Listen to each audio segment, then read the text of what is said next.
In this video, I want to talk about art progress being non-linear.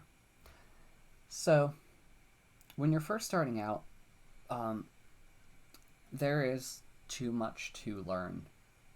And the reason why there's too much to learn is because many things are kind of like gates, in which you can't move on until you kind of get good at one thing. And it takes a long time to even get good at that one thing.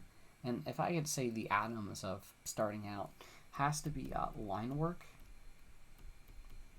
And I've mentioned this in many other videos that I've made, but I guess you could say the greater point that I'm trying to make here with it is that everyone wants it to be linear. Everyone wants it to be like that. But the fact of the matter is, some days are like that, and other days are like that. And sometimes you may even get back to how you were initially, but then you may flatline for a bit, or plateau, in which I've done that many times. But I'm able to recognize when I've plateaued, and I'm able to suffer more. That sounds weird, but I say more challenge yourself. And eventually I could go higher and then lower. But let's say I do that with line work, right? Let's say black. The color black is line work, right? Well, there's a problem here. Not everything you do is going to be line work. Eventually, you're going to want to make things like shapes. And a lot of shapes require you to have really good line work.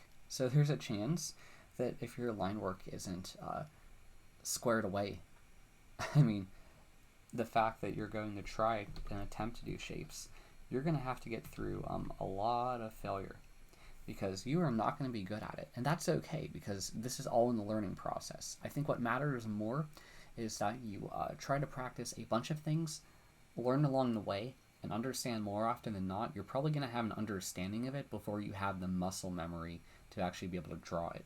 So I mentioned line work, where there's a chance that you're going to be way, if we're assuming the same starting point, you're going to be way below, extremely below. And you may get a little better, but your lines may be a bit shaky.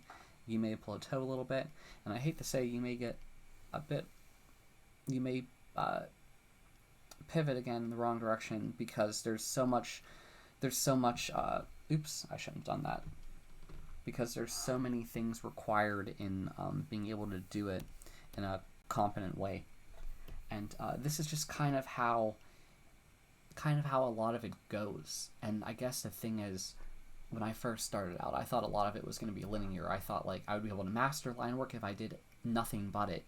And then I'd be able to just move on the shapes thinking I mastered the line work. But it was then that I realized that just because I eventually got good at line work, I still really lacked the ability to put shapes in the same way. I didn't have the best way of seeing them. And all of these things really require a daily practice routine. To get really good at everything, a daily practice routine will help you a long way.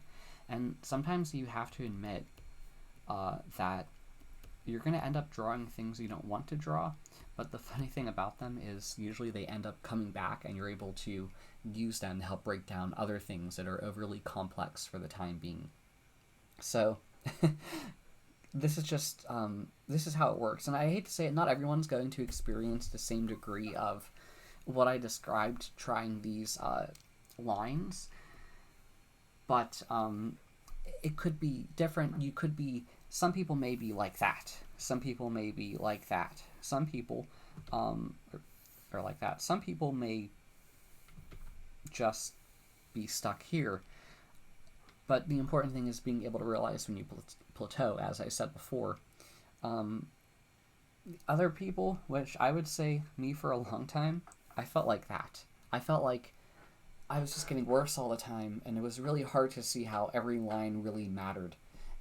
The sheer amount of practice it takes to really acquire the proper muscle memory is painful. I can't say it in any other way.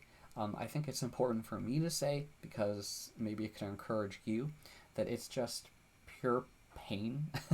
I hate to say it when there's stuff you want to draw but you can't draw, but you have to fail every day for years, how does that not drive one into madness in any sort? You tell me, because I feel like most people drop off before they even get to madness. And the worst thing that you can do, and I'll do it in blue, the worst thing you can do is this, or that, and that's the drop off, which I hate to say it, quitting. And the thing about it is, blue, or this is more like, or dark blue.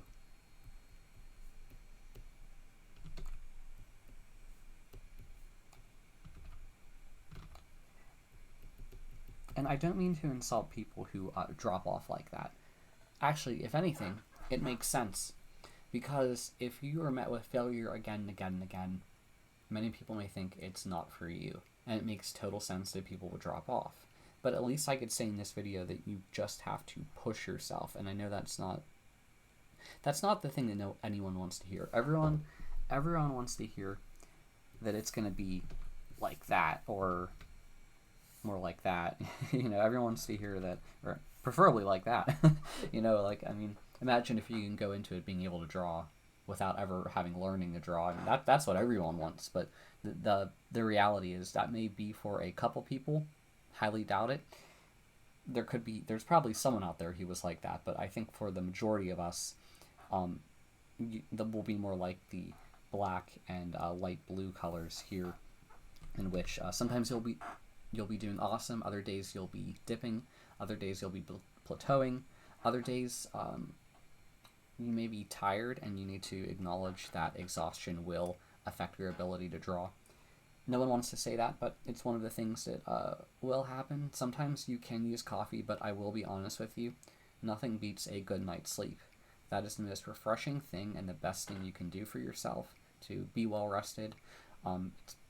Being well rested is better than any cup of coffee or anything that caffeine could do for you. So yeah, please take away that it is possible, and I'll write you can learn to draw. This is the most important thing, and you have to keep it in the back of your head always through the years of failures. And just know, people, in other videos I mentioned things like the 10-year rule. The thing that's important about that is that some people claim that you can fit 10 years into 5 years. I think it's more of a lifelong thing, and it's also, I think some days you will hit the point in which you can't learn anymore. And I think it's also important that you could acknowledge when you have hit that point. Sometimes your brain will refuse to learn anymore, and I found myself being able to detect when I get this way. The funny thing was, when I was back in college and doing a lot of math, I had to do a lot of practice problems just to get in the flow and for learning everything, and I realized I was able to do a ton until eventually I had to stop, and I realized my points when I cannot learn anymore, and I had to stop. And to this day, I'm probably still bad about taking breaks, but breaks are incredibly important. But yeah, I'll leave with this, that you can learn to draw, but it's going to take a long time, or it may take a long time. So if you have a question, please ask in the comments. If you like the video, please like it, and if you like my channel, please subscribe. Thank you very much for listening to me. Bye.